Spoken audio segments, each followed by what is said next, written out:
Hello everybody, my name is Christian Charlo. Welcome to our market report. Today we're Thursday, February 14. Just like to wish you guys, to all of you, a happy Valentine's Day. So today, as a gift that we have for you today is I'm going to show you a movement in the oil and equipment services.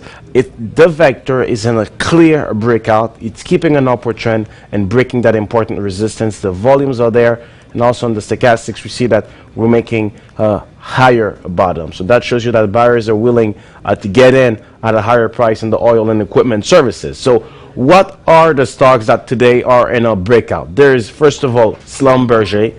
It is also in our analyst choice on marketgurus.tv. You can get access to that for 10 days for free. Actually, what I like about Schlumberger, it's keeping an upward trend, breaking an important resistance, making almost, well, it's breaking that resistance also on a yearly basis with some momentum.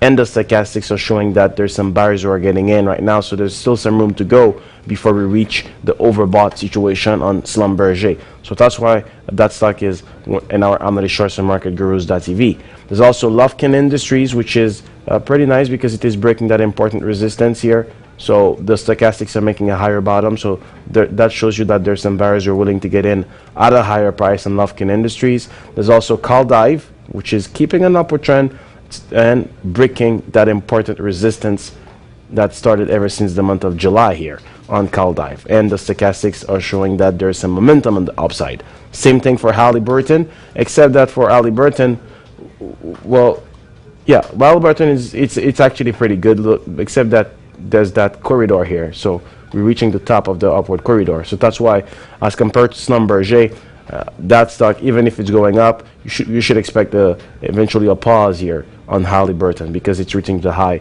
of its upward corridor for that stock. But it's still in a breakout. If you get in now, you just put your stop loss at the break of that support at 40.22, which will also converge with the reversal of that upward trend. So 40.22, you should get out on Halliburton.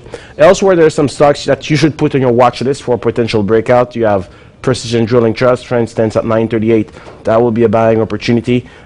Give it some time. The stochastics are showing that there are some buyers, but they're not convinced yet. On the break of that resistance, I'm a buyer. Same thing for Cameron International at 6606. I'm a buyer. I love the upward trend that the stock is maintaining. There's also Weatherford International. I love the fact that it is testing again that important resistance, and if it can break that resistance, folks, at 1372, it will also be a clear reversal of the downward trend. So that will be a good opportunity to get in at 1362, 1372 on Weatherford International. Right now, just give it some time. I'm sure it's going to stabilize for a while here. But judging on the stochastics, there's starting to be some buyers. But do not get in until that stock break that resistance at 1372.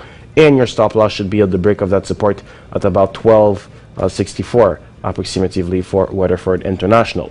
So going from Schlumberger to Halliburton, all the stocks are in a breakout, and stocks you should put on your watch list go from Precision Drilling to Weatherford International. For a complete list for all the other breakouts that we have in that sector, free trial of marketgurus.tv, you'll be able to get this. Click on the link below to get access to all those breakouts for free for 10 days. That said, thank you for following us. Happy Valentine's Day, and see you next week for a market report. Mon gars, j'allais le fâcher.